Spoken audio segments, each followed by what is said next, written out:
But about the future, this is our main question.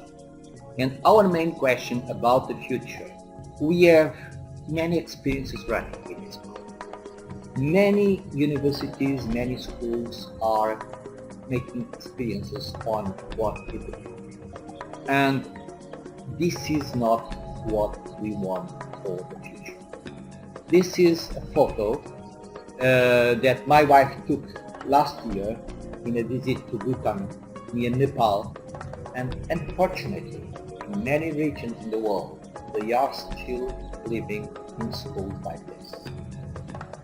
But I'm following a project that starts in Aragon.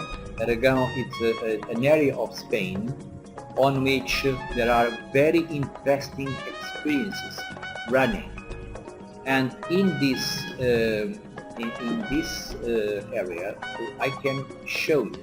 This is a project that I have been following for several years as a case study.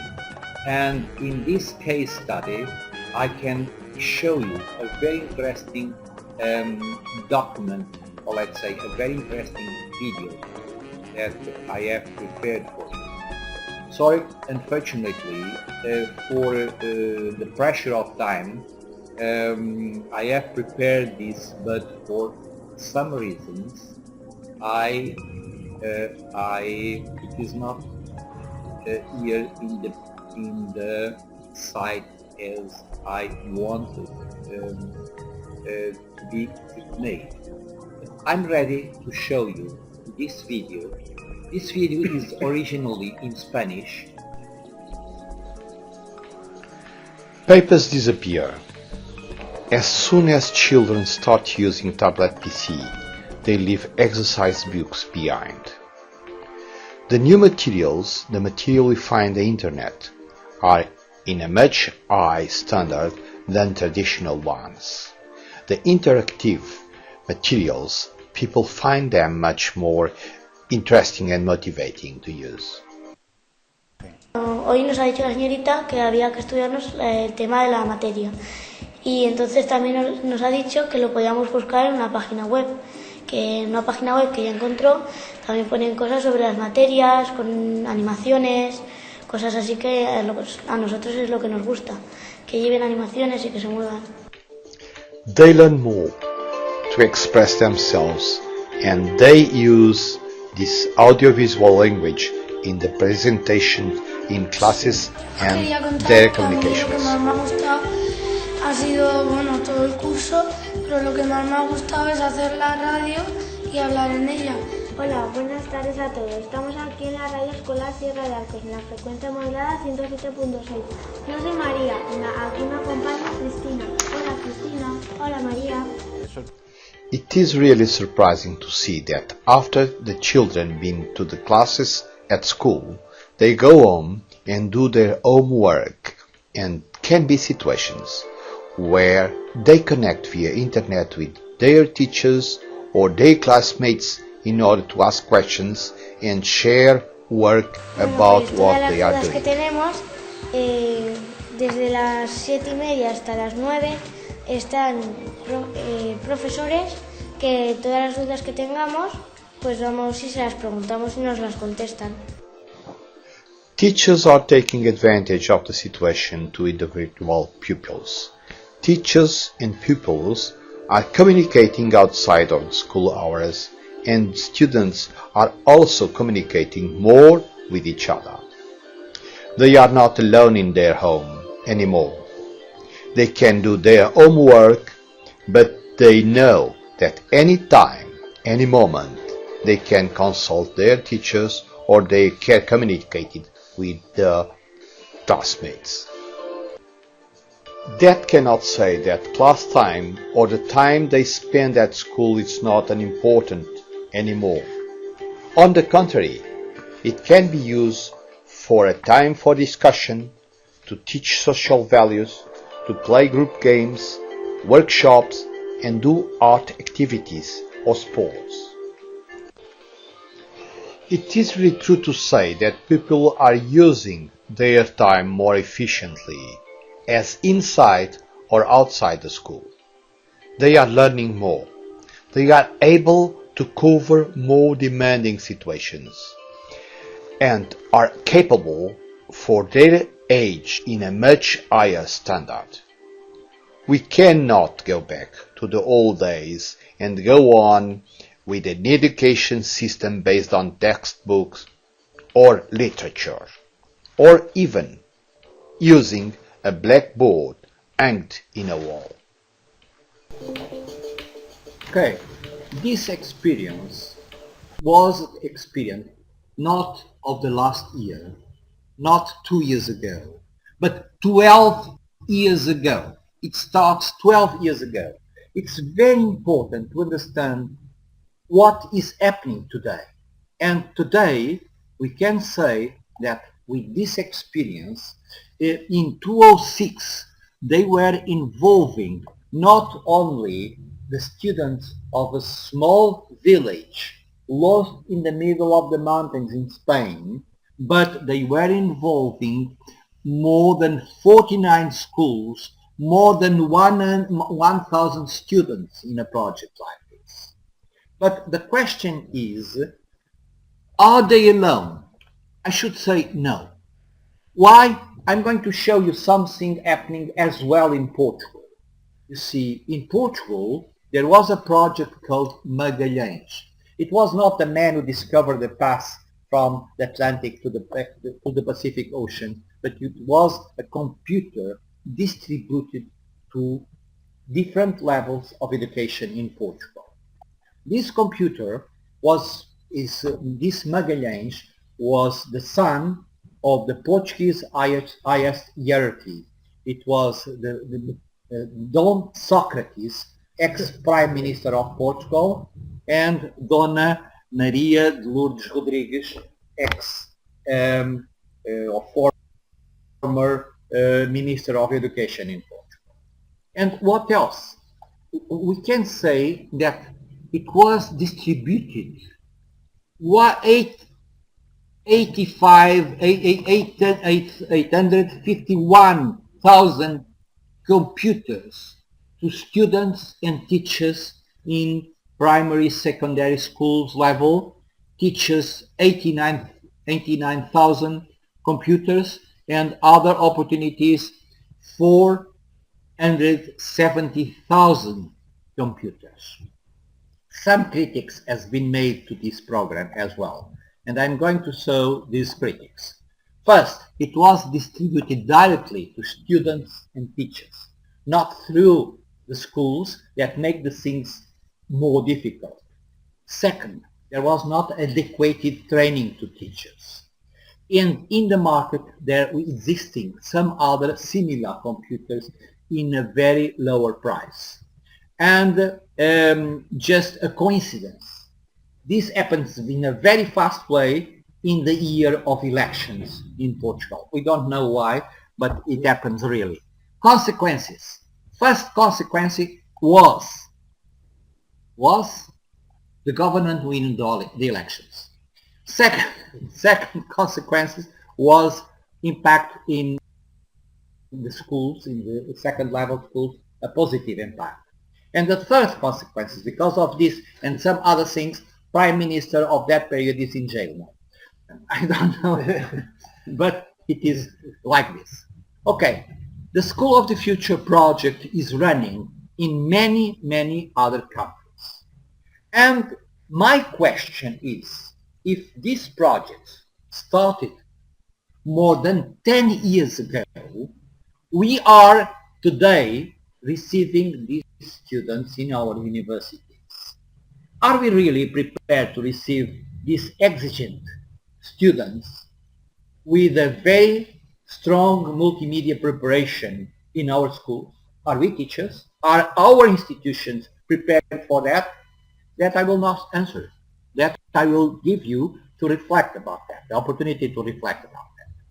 And about the University of the Future. I'm going to report you my experience. I should say not my experience, but as well this fellow experience, Paulo experience. in 2003, as you can see, we saw that it was possible to make webcastings.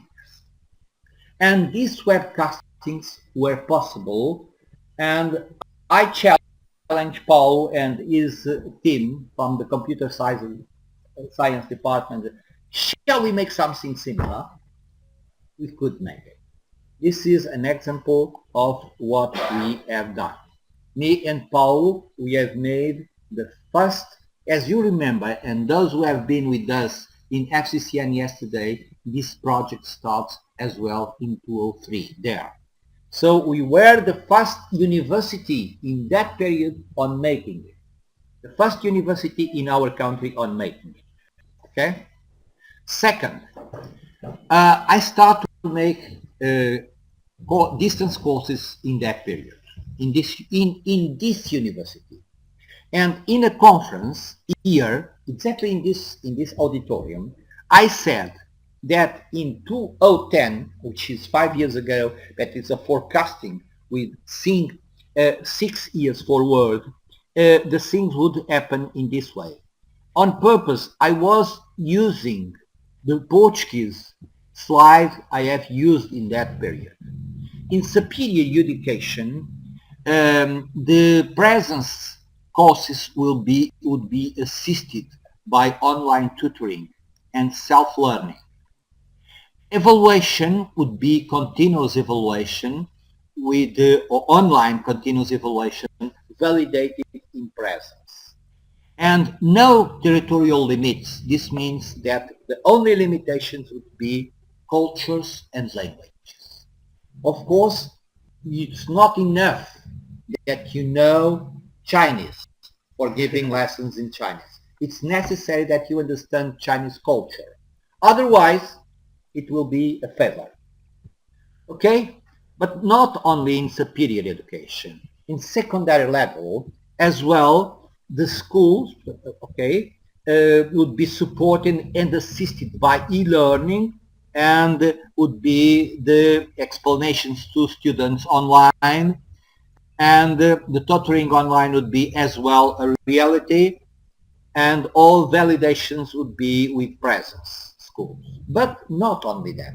In basic schools, in basic teaching, we would have supports with multimedia contents and supporting presence with distance.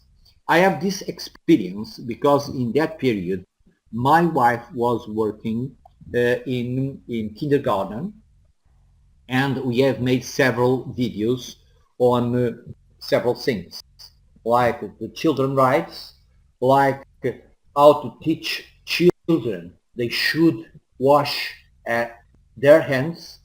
It was a very interesting video. All of these videos are available in my channel, YouTube channel, and it was the question. It was the super clean hands. This was a video with designs made by the children, all the animations, and so on and so on. So e-learning in this format is not new. E-learning, okay, if you have involved on it and so on, has more than 10 years of experience today because of the evolution of the technologies and so on. This is a course I have coordinated here in this university as well. And after this conference,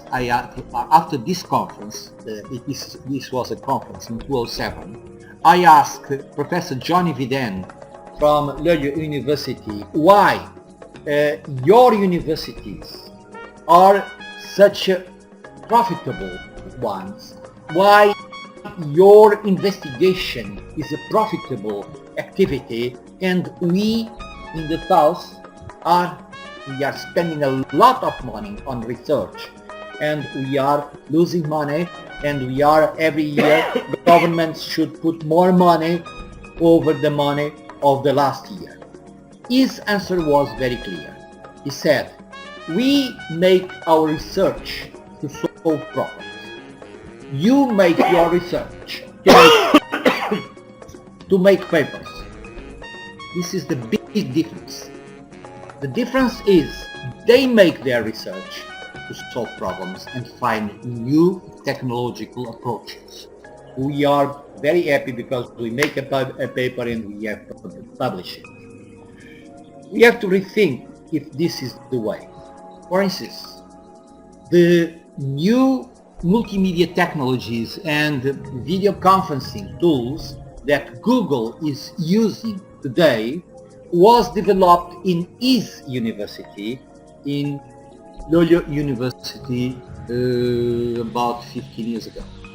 And from that they have sold to Google for a lot of millions of euros. This is how to convert investigation into profit for universities. Okay, my suggestions for debating about this subject are: how will the university interact in research production with the industry and business world? Because normally our universities are making research for inside use. No, we should make an open interaction with the industry. Second, should we separate research from teaching? Because we have in our universities many of the researchers are very intelligent, very clever persons, but they are not communicators at all. And we have two important different areas. One is research and another is teaching. And my question is, sometimes a good communicator for teaching is much better than a fantastic researcher. We should think about this as well. Another thing is, those universities are prepared to meet the challenge of globalization and massive education, because we here can listen in every corner about MOOCs and this and that, but MOOCs have very special technology and very special methodology to be implemented. Don't think that it's just going from here to there without learning the proper way of doing it. And what are the essentials and recommended teacher skills for the school of the future? Okay, this is a debate not for one day, not for 1 hour, but several days and several hours.